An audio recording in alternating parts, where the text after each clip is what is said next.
Hi everyone, it's Maya from Green Plate Special, and I am here today to guide you through an activity of making a community cookbook. So I thought it would be really cool to take this chance to explore your own home and find a food ingredient that you're really curious about and you want to learn more about. We're each going to do this together, and there are just a couple materials that you need for this activity. So I've got a pencil and I've got 2 pieces of paper. I'm using a clipboard and blank pieces of paper, but you could definitely use lined paper or notebook paper, whatever you have lying around. Okay, we're gonna go over the steps now. Step number 1, explore your home for a food ingredient that you want to learn more about. Choose just one ingredient. Step 2, be a food detective. Make a sketch from observing your ingredient. Think about what you already know about your ingredient, and then make a list of all of your questions, as many as you can, that you're wondering about your ingredient. Step 3, you're going to gather research from books, the internet, and maybe even interviews with friends and family, and take lots of notes from all of your research. Step 4, you're going to compile those notes into your community cookbook page. We're going to show you that page in just a moment, and when you're gathering your research, there's a star here because you want to make sure to look at the community cookbook page first so that you know what to look for in your research. Step 5, send us your cookbook page, or just a photo of it is great, and we'll make sure to send you everybody's cookbook page back so that you can have your own GPS community cookbook. Step 1. Explore your home for a food ingredient that you want to learn more about. Choose one. Okay, everybody, it's time to explore. Let's see what we can find. And we're back. I couldn't really decide yet, so I just gathered a few ingredients that I thought seemed kind of cool, different parts of the plant. I've got dill here. It's got a really strong smell, really soft. I've got this hardy potato, ready to be cooked up or planted. I've got a cinnamon stick. I wonder what part of the plant this is. Seems like maybe the bark. And I've got some sesame seeds too. It's hard to make a decision, but I know I need to choose one. I think I'm gonna go with dill. It's just kind of an interesting shape. Seems really fresh. I want to learn more about how I can cook with dill. Okay, we're gonna go on to step 2. Okay, it's time to get our detective skills on. So the first thing that you're gonna do is get your notebook or your piece of paper, and at the top of it, you're gonna write what your ingredient you chose. So I chose dill. And then I'm also just gonna write my name on this. So the detective is Maya. Then on your sheet of paper, you're gonna draw one really big T in the lower half of it. So I'm gonna draw a line going across the center half here horizontally, and another line going down vertically in half. So I've got my piece of paper here with my big T, and in the lower left box, that's where you're going to write everything that you already know or can just observe about your ingredient. So in this box, I'm gonna write, I know that, ... And then in the lower right box, you're gonna write as many questions as you can come up with about what you wonder about your ingredient. So I'm gonna write, I wonder, ... with a question mark to remind me to list them in question form. Okay, everybody, it's time to get going. Go ahead, be a detective, and record all of your observations about your ingredient. So here is my detective worksheet. I have my sketch in the upper half here, just kind of a rough sketch. I decided to add some color to mine, and also I have some arrows here pointing to some observations that I made. So for example, wide stem at the base, narrow stem at the top. Little stems branch off opposite from one another. Fronds are a darker green than the stems, and they are feathery, soft fronds. Some of these observations I also included in the column here. I know that. So for example, I know that dill is considered an herb. Its smell reminds me of anise or fennel, and it's very fragrant. The leaves are more like feathery fronds. Dill can be used when making pickles. It's a common garnish to top foods like borscht, a beet soup, or eggs. We can grow dill in Seattle. The stem feels hollow and delicate, and you can eat the stem and fronds. So that's what I came up with for things I already know about dill. And in the I wonder column, I've got lots of questions here. So, for example, what other recipes include dill? Is dill better eaten fresh rather than cooked? What region of the world does dill originate? Can you cook with dill seeds? Does dill provide any important nutrients for my body? Is dill related to fennel? Can dill grow back after a single cutting? What is the best way to store fresh dill in the fridge? And can you eat dill roots? So those are just some examples that you can work from too when you're completing your detective worksheet. Now we're gonna move on to step 3. We're gonna gather our research using books, the internet, and maybe some interviews too. Make sure to take a look at this community cookbook page before you do your research so you know specific things to look for. You've got history, geography, and culinary uses to do some research on, health virtues, growing and harvesting, and storing and preserving. And then also while you're researching, take some notes on recipe ideas because you're going to be writing a recipe about dill. Or, sorry, not dill, but whatever ingredient you choose. So you've got your ingredients, directions, maybe an illustration, and then also a personal anecdote or story about your ingredient. Okay, everybody, I'm recording some notes here on dill. I found some good info here in this book, and I've also pulled out another cookbook that I found lying around. So if you're looking at a cookbook or any book about food, make sure to turn to the back to look in the index, and usually you'll be able to find what you're looking for alphabetically. So I'm in D here, gotta look for dill, and it says page 160 to 62. So that's where I'm gonna turn first. And let's see what we can find here. Ooh, cool, lots of info on dill, and even a couple recipes. Creamy dill dressing and dilled summer salad. That sounds pretty tasty. So I'm gonna take all those notes down too. And, you know, aside from books, if you're like me and you live with some folks who maybe are really busy or working during the day and they don't really have time for you to do an interview about your ingredient, you can always phone a friend or phone another family member who you might not be living with right now. So I think, now that I'm thinking about it, I think I'm gonna phone my friend Ben Tepler. He's a food editor at Portland Monthly, went to culinary school.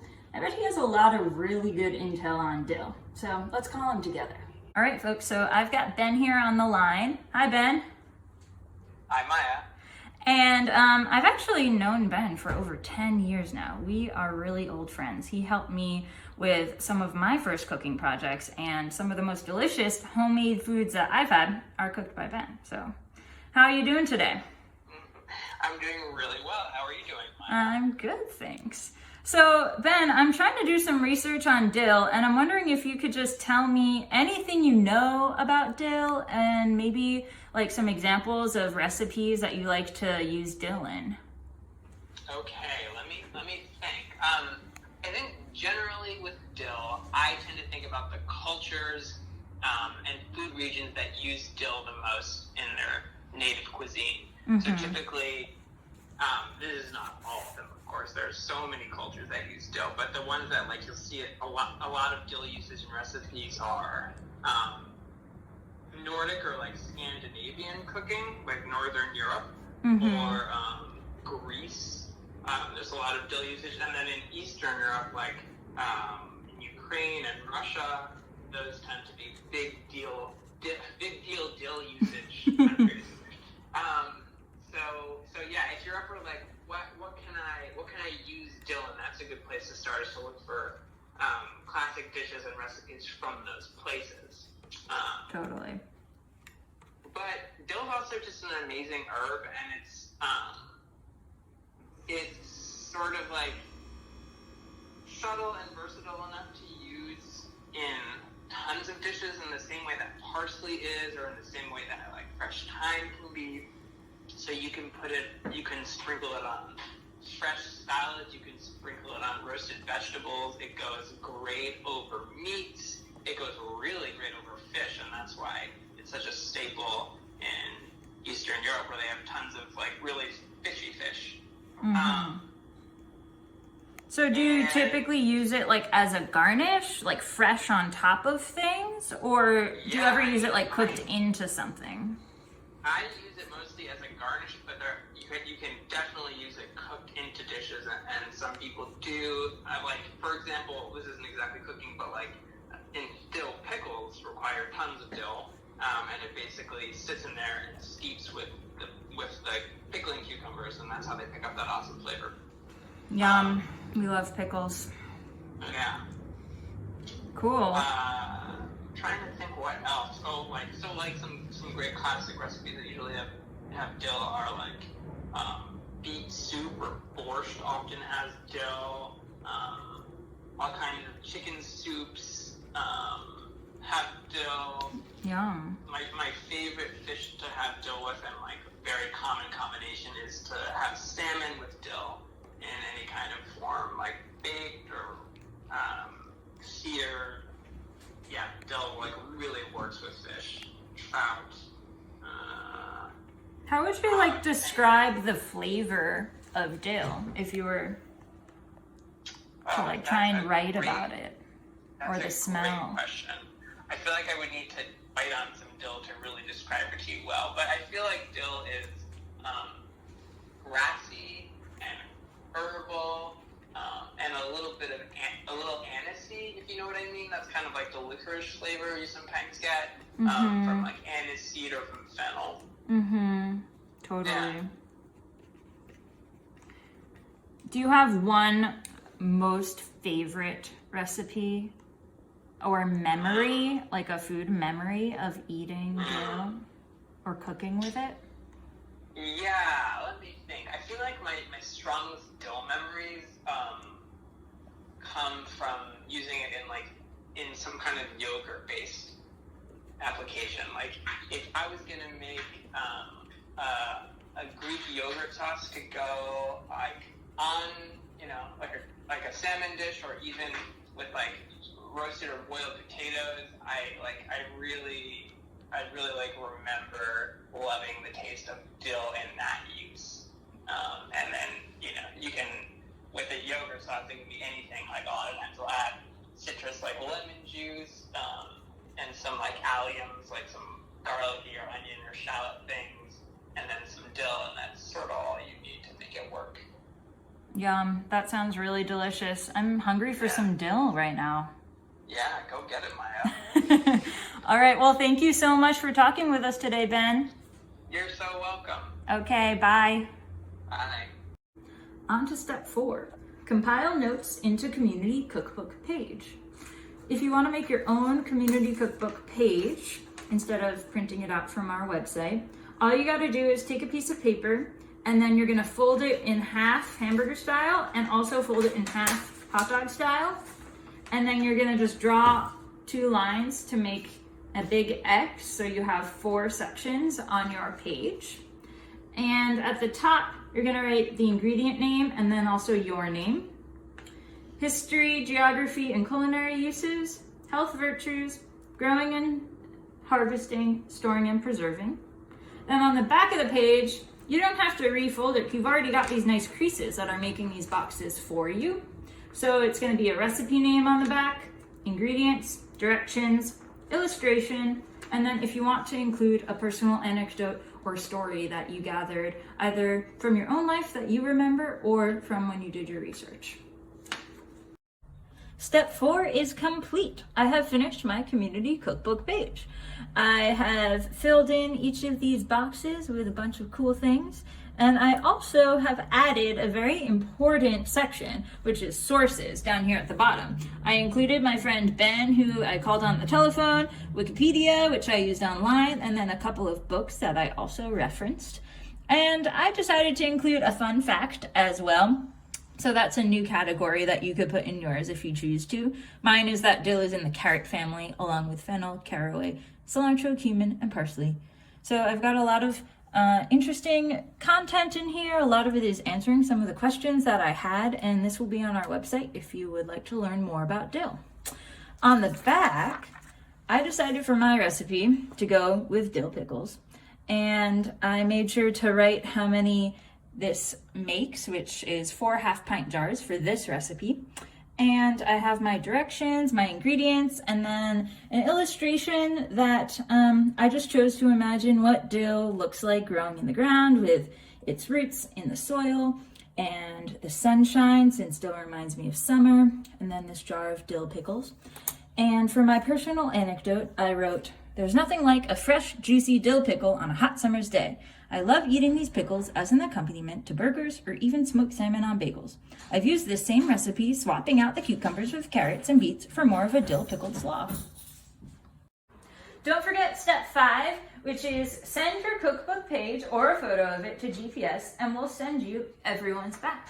So that's a very important step, because we would love to see what you all are up to and what you're cooking and what you're excited about, and to be able to learn from each other too.